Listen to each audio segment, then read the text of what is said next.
l'invité de la matinale. KTO Radio. On prend des nouvelles de l'Odyssée Med 2025, le Bel Espoir. Vous savez, ce navire 3 mois qui sillonne la Méditerranée jusqu'en octobre prochain avec à son bord des jeunes issus de toutes les cultures et les nationalités méditerranéennes. Un projet qui s'inscrit dans l'esprit des rencontres méditerranéennes initiées par le pape François en 2020. Le navire et ses 25 jeunes à bord viennent de terminer leur 4e étape il y a 2 semaines. Prochain départ et changement d'équipage depuis Istanbul en Turquie. C'est ce samedi aujourd'hui. Notre invité ce matin a coordonné l'étape numéro 4, Charles de Castelnau. Bonjour. Bonjour Maxence. Merci d'être avec nous sur KTO Radio. Alors, donnez-nous des nouvelles. Comment se passe l'aventure pour l'instant ? L'aventure se passe remarquablement bien. Comme vous le dites, nous en sommes à la 4e étape et la 5e va débuter aujourd'hui à Istanbul. Pour le moment, toutes se sont bien déroulées avec toujours quelques difficultés ponctuelles et une difficulté plus importante que nous avons rencontrée sur notre étape. Je pense qu'on va y revenir. Oui. Et quelques difficultés d'obtention de visa, qui est un gros enjeu pour de nombreux jeunes pour leur permettre de rejoindre les ports de départ ou d'arrivée de l'Odyssée. Mais en dehors de cela, tout fonctionne très très bien. On va effectivement revenir sur l'étape numéro 4 qui a malheureusement dû être avortée, mais de façon plus globale, Charles de Castelnau, rappelez-nous en quelques mots l'ambition de cette épopée Bel Espoir Med 2025. Alors peut-être, comme vous l'avez dit, rappeler dans quel cadre est-ce qu'elle s'inscrit. Elle s'inscrit, cette épopée, cette odyssée, dans le processus méditerranéen qui a débuté en 2020 par les rencontres de Bari en Italie, puis de Florence en 2022. Et vous vous en souvenez certainement, en 2023, ces rencontres méditerranéennes se sont déroulées à Marseille, à l'initiative du pape François et du cardinal Aveline, l'archevêque de Marseille. Et à cette occasion, la particularité des rencontres à Marseille avait été non seulement de permettre aux évêques de la Méditerranée de se rencontrer, mais également d'être rejoints par 70 jeunes de tour pour tour méditerranéens qui avaient vécu une semaine de sessions, de rencontres et de découvertes, et d'approfondissement aussi de ce qui les rapproche. Et le diocèse de Marseille a poursuivi ces rencontres avec une nouvelle session qui a eu lieu à Tirana en Albanie en septembre 2024 sur le même format, donc une semaine de rencontres. Et puis pour 2025, on est, vous le savez, en année jubilaire et on a senti l'appel à être pèlerin de l'espérance, comme nous y invite le thème de ce jubilé. Et donc, c'est dans ce cadre qu'a été lancée cette Odyssée Med 25 Bel Espoir, qui donc nous amène à ces 8 étapes autour de la Méditerranée, avec systématiquement 20 à 25 jeunes de, comme vous l'avez dit, tous les pays, toutes les cultures et toutes les religions du pourtour méditerranéen. Et donc pour l'instant, l'Odyssée mai 2025 est passée par l'Espagne, le Maroc, la Tunisie ou encore Chypre. Quel retour d'expérience ont-ils livré ces jeunes pour l'instant, cette centaine de jeunes qui a navigué sur le Bel Espoir ? Chacun est invité à nous livrer un témoignage de ce qu'il a vécu, et donc on est progressivement en train de les recueillir et tous seront collectés dans un livre blanc qui conclura l'ensemble de l'Odyssée. Pour le moment, c'est des témoignages assez divers, mais tous très forts, qui témoignent de la force de la rencontre. On a des jeunes qui sont vraiment déplacés dans leur certitude, quelle que soit leur origine. Ils font l'expérience de cette rencontre et du dialogue avec des jeunes d'autres nationalités, d'autres cultures.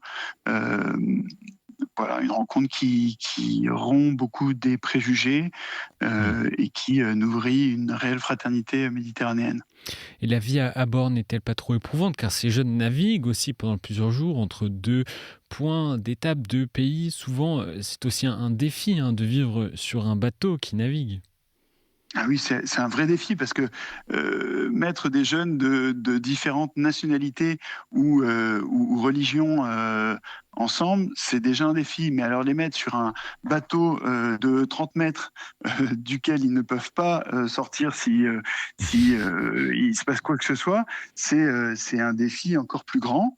Mais qui fonctionne très très bien. Alors on est beaucoup aidé par la pédagogie de l'AJD. L'AJD, c'est cette association qui est propriétaire du bateau, qui a été fondée dans les années 60 par le père Jaouen en Bretagne et qui œuvre depuis les années 60 à l'insertion de jeunes en difficulté par la navigation et par un chantier naval. Et donc ils ont voilà 60 ans d'expérience avec une vraie pédagogie à bord autour notamment des services autour du bateau, donc la préparation, enfin l'entretien du bateau, la préparation des repas et puis la navigation bien sûr. Hmm. Et la dernière étape jusqu'à Julienne au Liban, la quatrième étape, a été annulée à cause de la guerre et des tensions dans la région, c'est ça? Alors, elle a été modifiée. Elle a été modifiée. Cette dernière étape à laquelle donc j'ai participé avec 34 personnes à bord, dont 22 jeunes qui venaient de tous les pays de la Méditerranée, de 14 pays pour être tout à fait précis. Elle a été quelque peu modifiée puisque chaque étape en fait part d'une ville dans laquelle est organisé un colloque. Donc un colloque fait de rencontres, de visites, de conférences.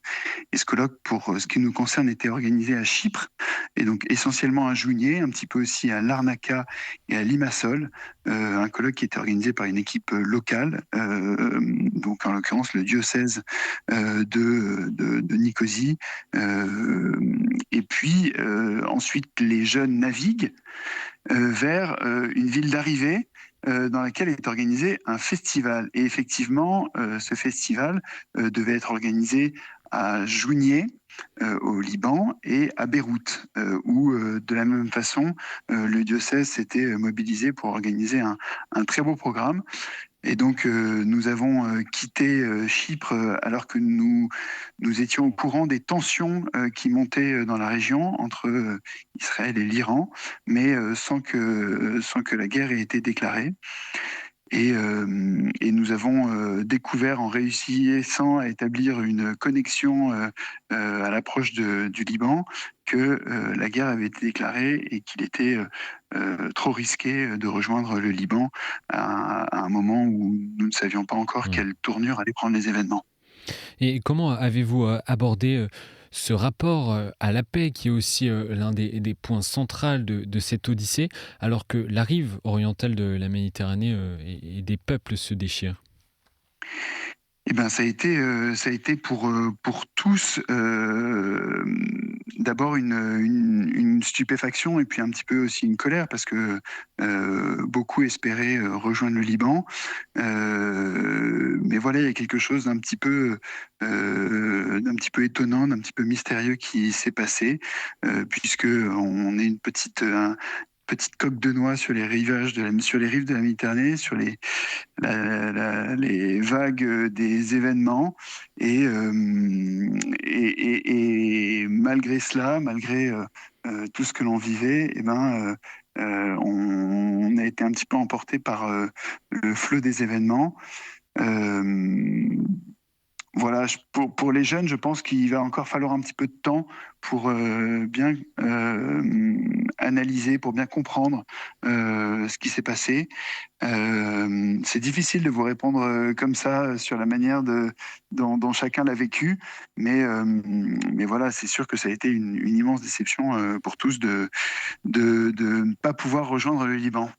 À Chypre, néanmoins, ces jeunes ont aussi vécu la Pentecôte tous ensemble. Comment cela s'est-il passé?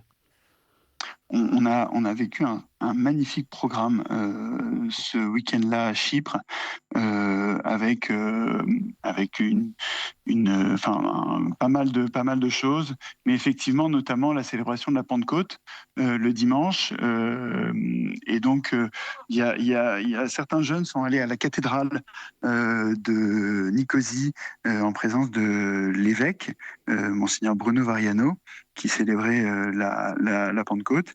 Et un autre groupe dont je faisais partie s'est rendu dans la partie nord de Nicosie, parce que Nicosie, c'est la dernière capitale d'Europe qui est divisée en deux, entre une partie nord que les Chypriotes disent occupée et la partie sud. Dans la partie nord, nous avons rejoint une communauté composée essentiellement d'étudiants de diverses origines africaines, à la fois d'Afrique francophone ou anglophone, qui se réunissent dans des garages, puisque l'Église catholique dans le nord de Chypre a des églises, mais ne peut pas y accéder.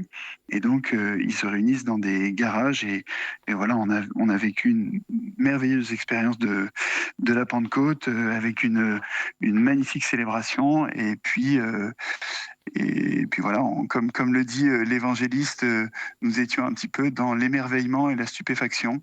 Une très très belle, très très belle expérience là aussi. Et les mai de 2025, le Bel Espoir s'apprête donc à entamer la deuxième moitié de son odyssée de Istanbul à Athènes. Quel est le programme? Je crois qu'il y a notamment de belles célébrations et des rencontres marquantes prévues en Turquie. Tout à fait, tout à fait. Donc ça commence aujourd'hui même, le 5 juillet, par un programme qui va donc durer 3 jours à Istanbul. Et des beaux moments. Aujourd'hui même, cet après-midi, a lieu une table ronde sur l'écologie intégrale, puisque chaque session, chacune des 8 sessions a une dominante. Et donc, la dominante de cette session, c'est environnement et développement. Et donc, une table ronde cet après-midi. Ce soir, une célébration à la cathédrale arménienne.